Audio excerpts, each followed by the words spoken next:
अस्सलाम वालेकुम। लेक्चर 30 में क्वालिटेटिव डेटा एनालिसिस के ऊपर आज हम बात करेंगे और इसमें हम ये देखेंगे कि how many methods are analysis are used to measure the construct of qualitative data. Qualitative data analysis में हम जब क्वालिटेटिव डेटा की बात करते हैं तो ऐसा डेटा जो कि न्यूमेरिकल फॉर्म में ना हो, या हम इसको दूसरे लफ्ज़ों में ये कह सकते हैं जो हमारे पास नॉन न्यूमेरिकल इंफॉर्मेशन हो।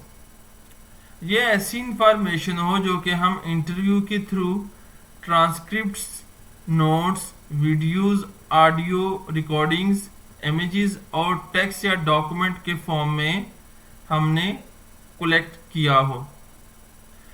क्वालिटेटिव मेजरमेंट के अंदर हम ज़्यादा फोकस करते हैं स्टडी के अंदर उसकी इंटरप्रिटेशन और एनालिसिस ऑफ पैराग्राफ्स के ऊपर। यानी हमारे पास जो भी डेटा होता है हम उसके ऊपर टेस्ट के बजाय जितना भी डेटा होता है एट द एंड के अंदर हमारी फोकस उसकी इंटरप्रिटेशन और उसके पैराग्राफ के एनालिसिस के ऊपर होता है। मेनली हम इसको 5 कैटेगरीज में डिवाइड कर सकते हैं। Number 1 is content analysis.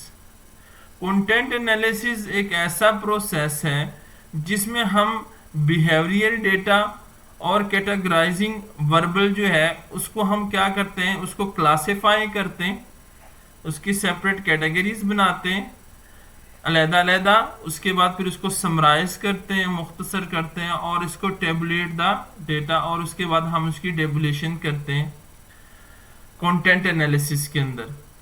Narrative analysis के अंदर नरेशन से ये निकला है मेनली, जो इसका नेम है नरेटिव। अब इसमें revision of primary qualitative data by the researcher. Revision जो होती है, जो हमारे पास क्वालिटेटिव डेटा प्राइमरी होता है उसको दोबारा से रिवाइज करता है कौन? रिसर्चर। बेसिकली रिसर्चर जो है वो रिस्पोंडेंट से डिफरेंट कॉन्टेक्स्ट के ऊपर केस वाइज और डिफरेंट एक्सपीरियंस के ऊपर जो कि रिस्पोंडेंट्स का हर डिपार्टमेंट के अंदर हो, वो रिफॉर्मेशन करता है और उस रिफॉर्मेशन के बेस के ऊपर वो क्या करता है, नैरेटिव एनालिसिस के थ्रू की जाती है। डिस्कोर्स एनालिसिस में हमारे पास जो मेन है कि naturally occurring talk all types of written text. जितने भी हमारे पास टॉक्स होंगे या जो भी रिटन टेक्स्ट होता है इसके ऊपर अगर हम एनालिसिस करेंगे तो वो डिस्कोर्स एनालिसिस कहलाएगा। 4th is framework analysis. ये एडवांस मेथड है, इसमें हम बेसिकली डिफरेंट स्टेजेस यहाँ पे हम यूज़ करते हैं और कैटेगरीज भी हम इसको कह देते हैं। इसमें हम कोडिंग करते हैं और कोडिंग 1, कोडिंग के थ्रू फिर हम जो है वो थीम, जो फ्रेमवर्क का थीम है उसको जनरेट करते हैं, आइडेंटिफाई करते हैं और चार्टिंग मैपिंग करके एट द एंड के अंदर हम उसको इंटरप्रेट करते हैं, यानी हम उसकी इंटरप्रिटेशन करते हैं।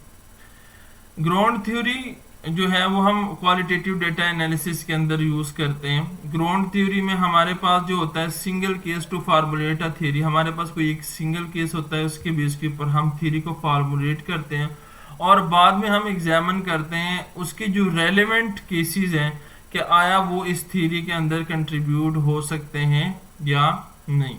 अब इसमें हमारे पास क्वालिटेटिव डेटा कलेक्शन मेथड में हमारे पास डिफरेंट मेथड हम यूज कर सकते हैं। फेस टू फेस इंटरव्यू हमारे पास हो सकती है, 1 to 1 फोकस ग्रुप हो सकता है, रिकॉर्ड कीपिंग है, ऑब्जर्वेशन है, लॉन्गिट्यूडनल स्टडी जो मोर देन 1 पीरियड के लिए हो और यहाँ पे हमारे पास केस स्टडी। इन तमाम के अंदर हम क्या करते हैं, क्वालिटेटिव डेटा कलेक्शन का मेथड है जिससे हम क्या करते हैं, क्वालिटेटिव डेटा कलेक्ट कर सकते हैं।